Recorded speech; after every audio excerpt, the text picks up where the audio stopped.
So welcome to this study guide video. We're going to start with question one. So for question one, we have that given function, and then it's saying which of the following statements about the end behavior is true. So we're looking for the end behavior, and then we're looking for which of them is true. And then, if you remember what we said in class, we have to start from the right. So I will start from the right. And then to get to write my answer for the right, I have to look at the leading coefficient. So the leading coefficient on the right is 2. And then what do you notice? The leading coefficient is positive. So the limit on the right is going to be in positive infinity. And then once we have our answer for the right, we have to go to the left. And then to find the left, we have to look at the degree. And then if you look at the degree right there, the degree right there is odd. So the degree right here is odd. And because the degree right there is odd, it's going to be the opposite of what you have on the right. And then the opposite of what you have on the right is going to be negative infinity. And then if you look at if you read the answer choice carefully, this is going to be option C. Let's move to question two. For question two, we have the same thing for question two. I will say that you pause this video and then you try question two. Welcome back. And let's solve this together. So as we said in the first question, we have to start from the right. So I'm going to start from the right. And then for my right, I have to look at my leading coefficient. And then you notice my leading coefficient right there is 3. And that 3 is positive. Because that 3 is positive, my answer for the right is going to be positive infinity. And then I have to go to the left. And then going to the left, I have to look at the degree. So if you notice, my degree right here is even. So my degree right here is even. And because my degree is even, I am going to do the opposite of what I have on this right. And then the opposite of that is going to be negative infinity. I hope you got that one right. And my answer is going to be option D. Now, let's move to question three. For question three, is saying that which of the following function has a graph in the xy plane with a vertical asymptote. So vertical asymptote at 1 and then the O at -3. So we know that the vertical asymptote would, the denominator would be 0. And then for the O, these have to cancel out completely. And if you look at the option right here real quick, I notice if I go to option D, I'm just going to go to the answer real quick. So if I go to option D right here, let's start with option A and see how option A is not right. So for option A, this is going to cancel out one of this. And then if you think about that, this is what we have left. We have this left in the numerator. And then if you then think about this one now, and then you begin to find, if I find my O right there, you notice that the O will be x is equals to -2, which cancels out completely in the denominator. And then for my vertical asymptote for this one, it's just going to be x is equals to 3 because we take the denominator, we set it to be equals to 0. So that is not the option we're looking for. So we cross this out. And then for option B, this is going to cancel out this completely. And of course, my O right here is going to be x is equals to 1. And that's not what we're looking for. We're looking for O at x is equals to -2. So we cross this out. And then let's go to option C. For option C, this is going to cancel one of these. And then if you think about that, that's not the whole because that x minus 1 does not cancel out completely in the denominator. And then right here, this is going to cancel out this completely. So my whole right there is going to be x is equals to -2. And then if you look at what we have left in the denominator, we have x minus 1, which means my vertical asymptote right there will just be x is equals to 1. And the right answer for this question is going to be option C. Now let's move to question 4. For question 4, we have the rational function, and then the question is asking us which of the following is true about that rational function. So the first thing I want to do is to kind of simplify this rational function. And then if I simplify the rational function, I know that this is going to cancel out one of these because I can no longer find x minus 4 in the denominator. That's my O. So my O for this question is going to be x is equals to 4. And then if you look at what you have left right here, you have x minus 4, then you have x plus 3 divided by x minus 2. And then if you think about it, I notice that my vertical asymptote will be x is equals to 2. So which means that I need to take what I have right here and then I have to set it to be equals to 0 and then solve for x. So if I solve for x right there, my x will be equals to 2. And then the right answer for this question is going to be option C because that's what we have. Vertical asymptote at 2 and then our O at 4. So let's move on to question 5. For question 5, we have that table, and then it's saying the table gives the value of the function h as selected values of x. Which of the following is true about the table? The first thing I want to observe is that my x value should have equal length interval. So the equal length interval for this one will be 1, 1, and then 1, and 1. And then if you kind of look at the answer choices real quick, you're going to see something that is saying something about the answer choices, linear, quadratic, uh, you know, like that in the answer choices. So what I'm going to do right here is to find my first successive differences. So which means 5 minus 0 is going to give me 5. And then I have 8 minus 5 is going to give me 3. And then I have 9 minus 8 is going to give me negative 1. So this one is going to give me 9 minus 8 is going to give me 1. My bad. And then 8 minus 9 is going to give me negative 1. So that's my first successive differences. And then they are not the same, right? Because they are not the same, that's not linear. So I have to do the second one. So if I do the second one and then I subtract this from that, I will have negative 2. And then I do 1 minus 3, I will have negative 2. And then I do negative 1 minus 1, I also have negative 2. So I notice that my second successive differences, they are the same. So this would, my degree right here, if I ask it for the degree, my degree right here will be 2. And then if my degree is 2, that's quadratic. So this is quadratic. So we have to go to the option. So if you go to the option, it's not linear, it's not linear. And then we have option B and D left. And then let's pick which of them is right. So option B is not right because they say the average rate of change is constant. No, because if you go back real quick, the first one is the average rate of change. The second one is the rate of change of the rate of change. So that's not right. So this option is not right. And then the only right option is D, because if you read that, the second successive differences are constant. Now let's go to question 6. For question 6, we have the graph of a polynomial f is concave up on this particular interval. Which of the following could be the table of values containing the point of the function? So I would advise that you pause this video and then you answer the question and then you come back and watch my solution. Welcome back. So let's jump into the answer for this question real quick.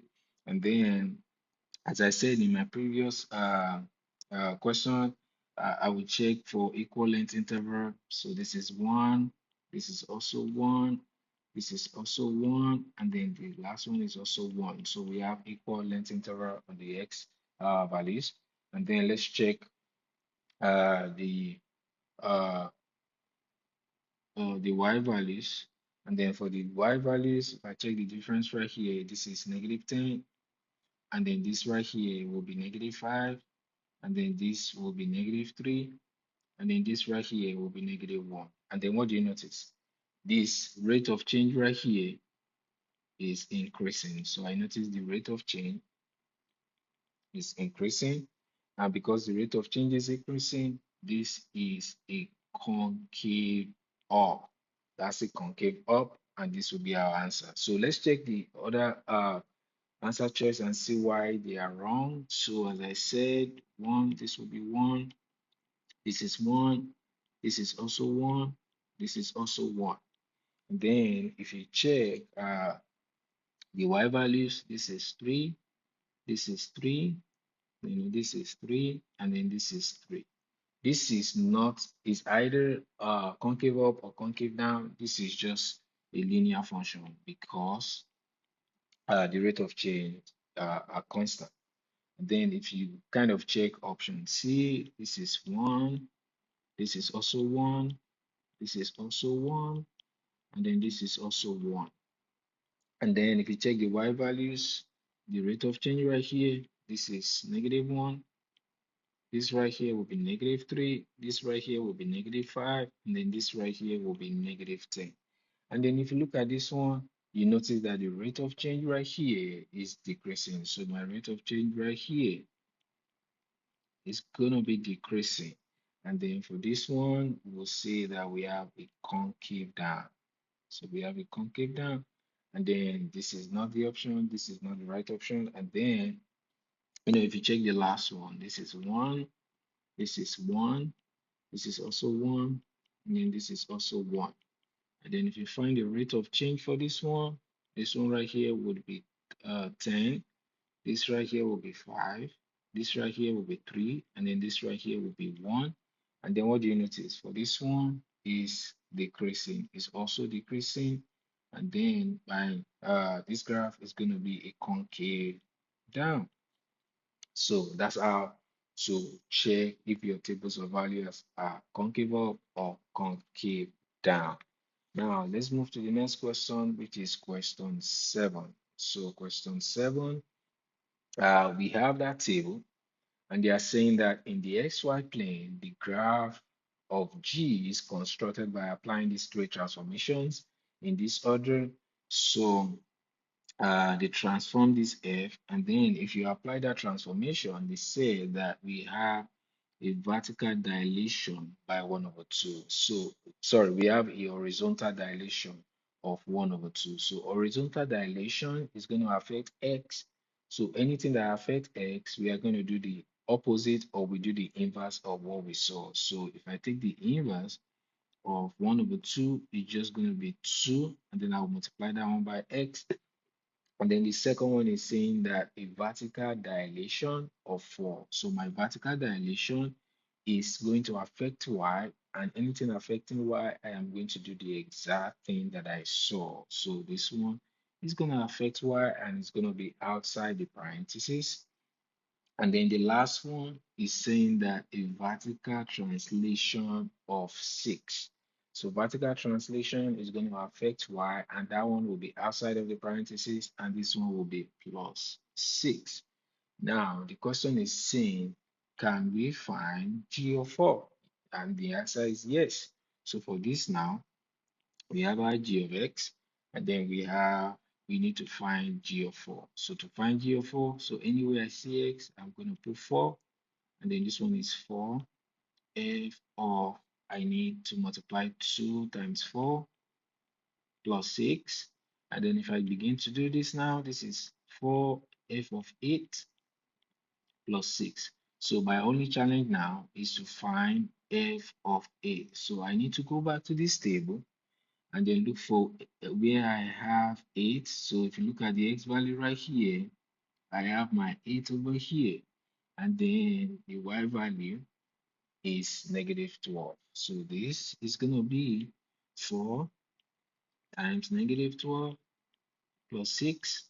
And then if you do the math, this is just -48 plus 6. and it's going to be negative 42. And that option is option B. Let's move to the next question. For the next question, we have that graph, and then that graph, the best way to do this is to find the end behavior. So what I wanted to do is I know that this is the left of that graph, and then my end behavior on this one is going to be infinity. And then on the right of this graph, I know that this is going down, and then the y values are decreasing. So this is just negative infinity. What else do I notice? I notice at this point right here, at my zero right here, it bounces. So my zero right here bounces. So which means that my multiplicity right here is going to be even. It's going to be even. And then over here, this one passes through. So this one passes through, and then I know that my multiplicity right there is going to be odd. But if you kind of look at the answer choice, for us to have that end behavior like that, meaning the right is the opposite of the left. So for us to have this like this, it means that my leading coefficient have to be negative. So my leading coefficients have to be negative. So let's use that to cross out which answer choices are not right. So of course, option C is gone, and then probably option D is gone with that uh, option. And then the other thing that I notice is that because this one is the opposite of what the left is the opposite of what I have on the right. So it means my degree right here will have to be odd. And then because my degree right there will have to be odd, and then what do you notice?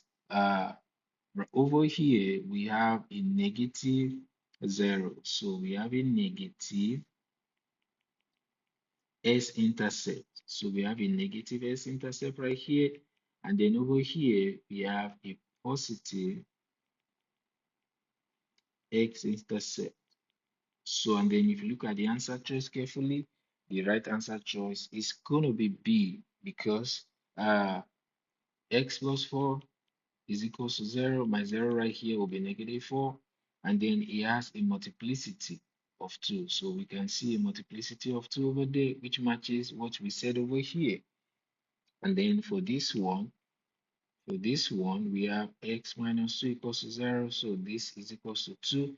And then this one has a multiplicity of 1, which matches what we said over there. And the right answer is going to, would be B. And then my only advice for you when you're solving these questions, make sure you solve this question without the help of a calculator. Uh, question 9.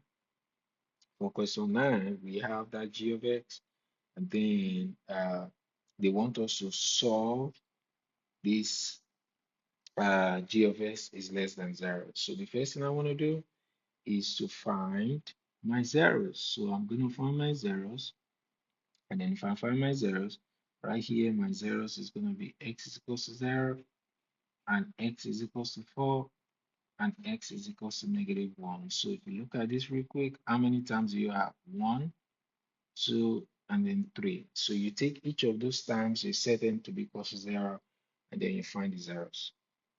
And then the next thing I want to do, I want to create myself some tables of values. So I'm going to create this table of values, or I create a sign chart. Let's create a sign chart.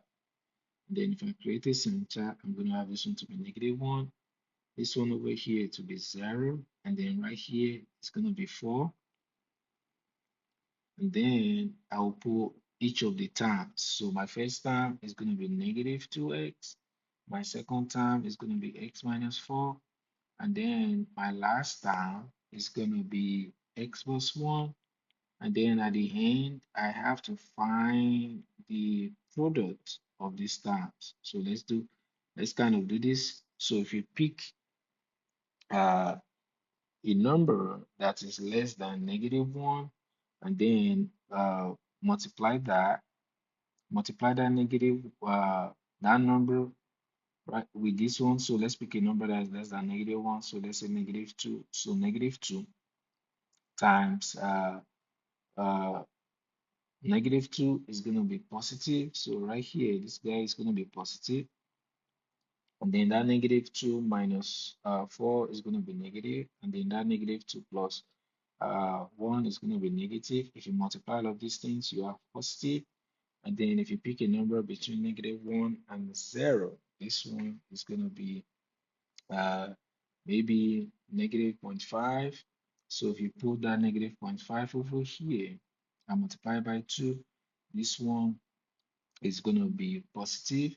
Then negative 0.5 minus 4 is going to be negative, and then negative 0.5 plus 1 is going to be positive. So if you multiply all of this, this will be negative.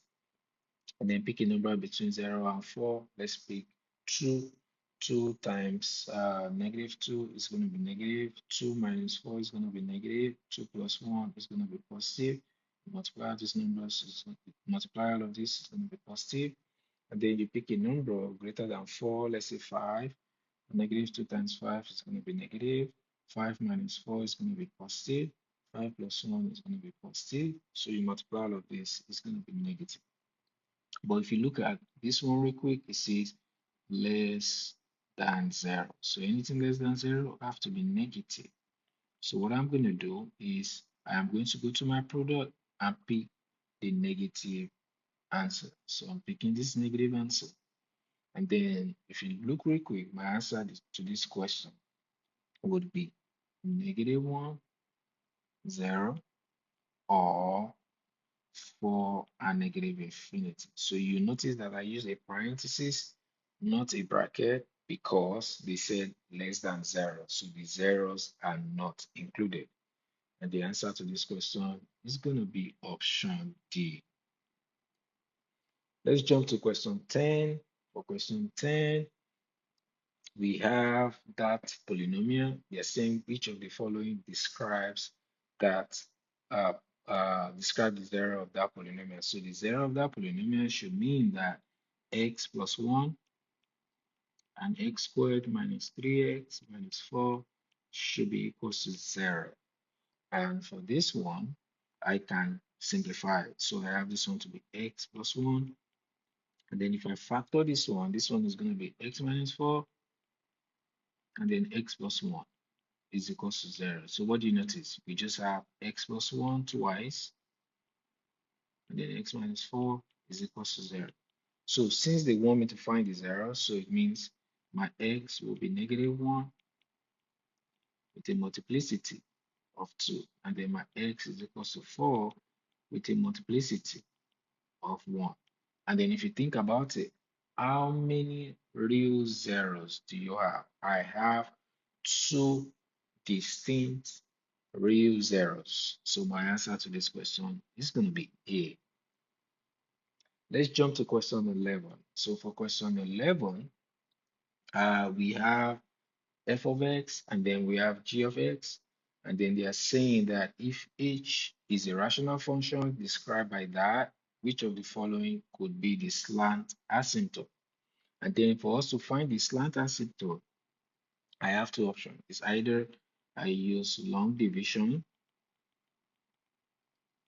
or synthetic division. And then for us to use synthetic division, it means our divisor have to be a linear function. And then let's use synthetic division because it's faster. So I'm going to use synthetic division over here. So the first thing I want to do, I want to take my divisor. I want to set it to be equal to 0. Then I want to solve for x. So if I solve for x right here, this one will be -3. So I put my -3 over here.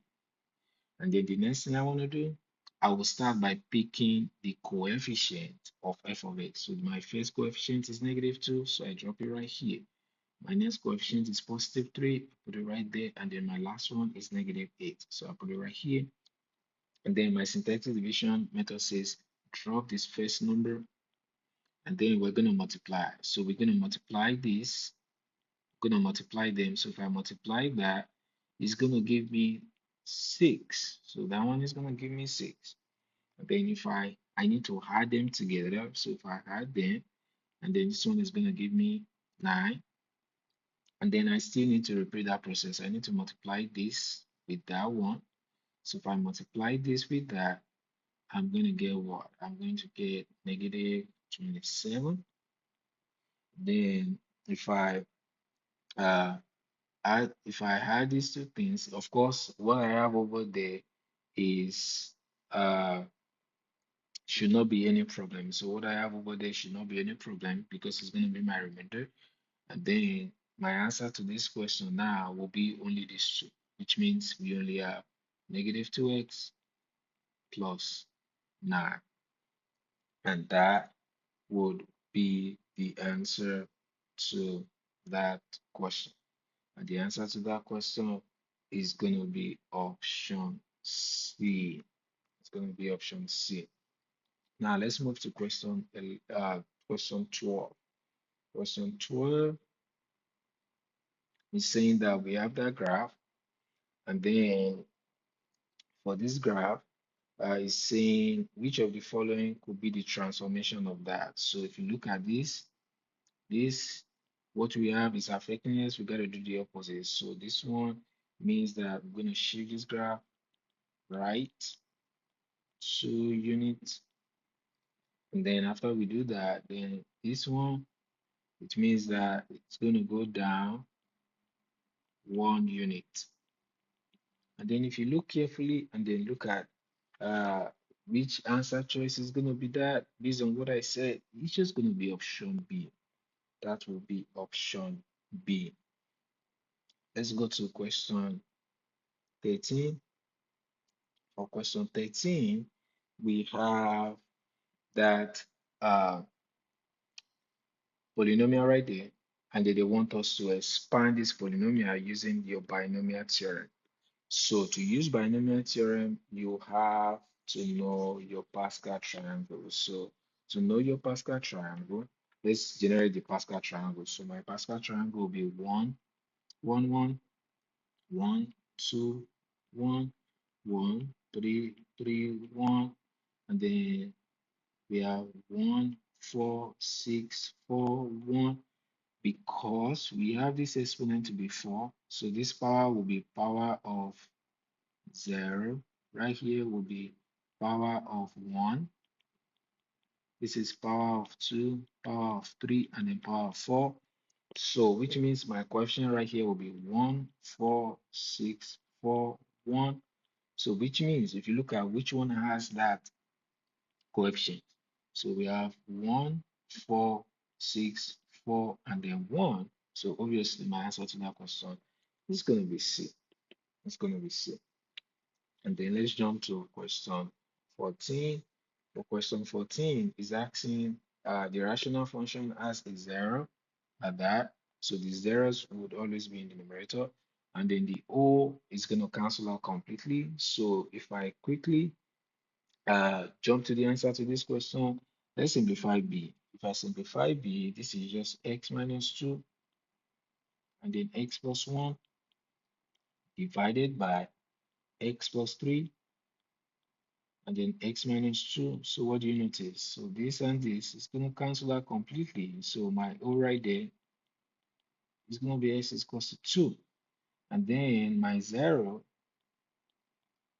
is going to be what I have in the numerator. And what I have left in the numerator is x plus 1. And then I take that x plus 1 and then set to be equals to 0. So for x, this would just be x is equals to negative 1. And that matches what the question is saying. So my answer to this question is going to be B. So let's start with question 15. So for question 15, it's saying the figure shows a square sheet of material that will be used to form the base of an open box. The square sheet has side length 24 and will be used to create an open box by removing each of the four corners of a square of side length x by folding up the side. Which of the following could be the domain of x? So what I notice is that all of this is just 24, right? All of this is 24.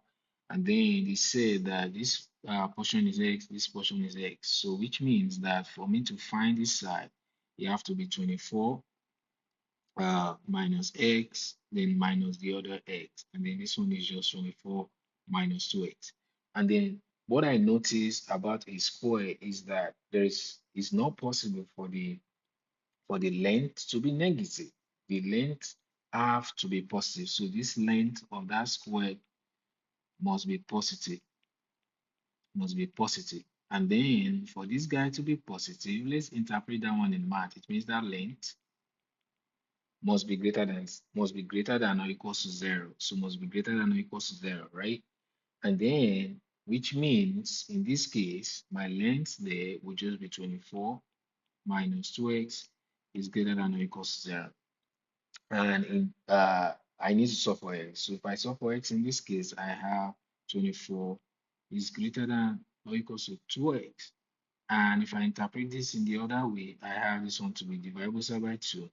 I have 12 is greater than or equals to x, which means that this guy would be x is less than or equals to 12. And remember, I said this length should not be negative. So our answer to this question will be from 0 to 12. So it will be from 0 to 12.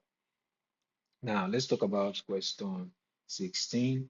For question 16, we have that nice diagram. And then if you read this, it says the figure shows a conical tank with water pouring into it at t is equals to 0. Water begin to pour into the empty tank. The rate at which the water pour into the tank varies in a way that the depth of the water inside the tank increases at a constant rate. So that's the hint to solve that question right there. And then if you look at that, that means the volume is going to increase, right? So the volume is going to increase at an increasing rate. So if you look at what I just said, I said the volume is going to increase at an increasing rate. That's just like a concave up. So if you look at that, the right answer to this question is just that because the volume, so I'll write your reason because the volume increases at an increasing rate, and this is just a concave up because the depth is increasing at a constant rate. Because that's what they say right here. This is just that statement right there is just a concave up. That's what they said that right there. And that the best option for this one is going to be option B. So let's go to our FRQ question. So for your FRQ question, you have that rational function. And then they are saying that find out the value of x as a decimal approximation for which g of x is equals to 4 or indicate there is no result. So what I would advise you to do for this FRQ, you will be allowed to use a calculator. So this one, calculator allowed question. So what I'm going to do, because the calculator is allowed, I will say that you use Desmos or you use your graphing calculator. So I'll use Desmos and then I will type this like that in Desmos. I will grab this function and then I will also graph g of that one is equals to 4. So you're graphing these 2 points, you're graphing these two. And then once you graph them, the next thing you got to do is to check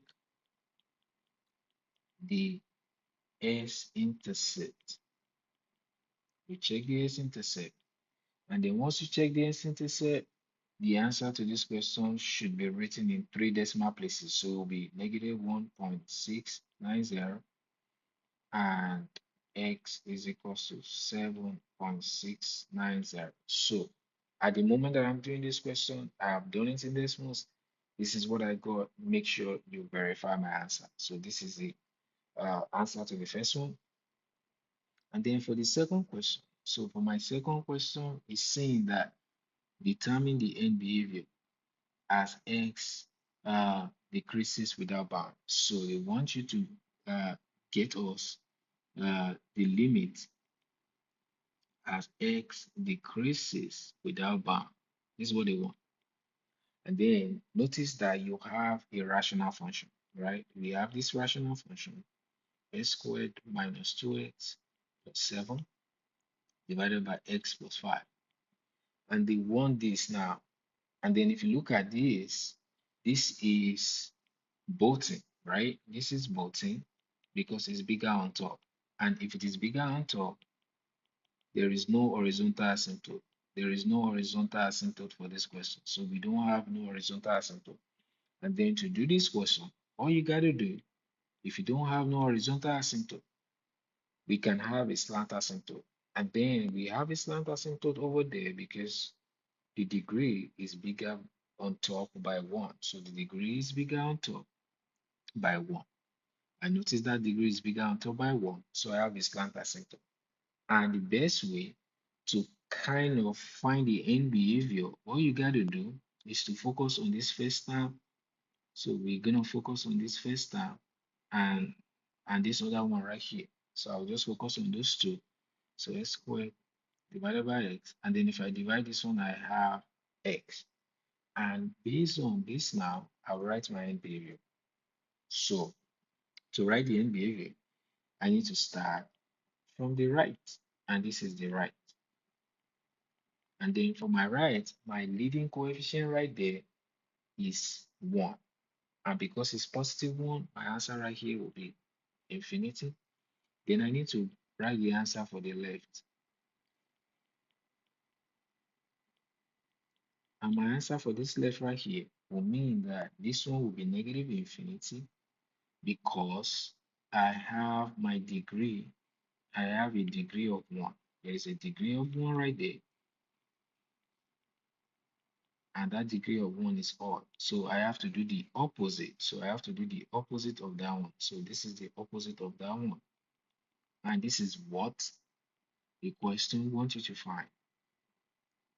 And the answer to this question is that.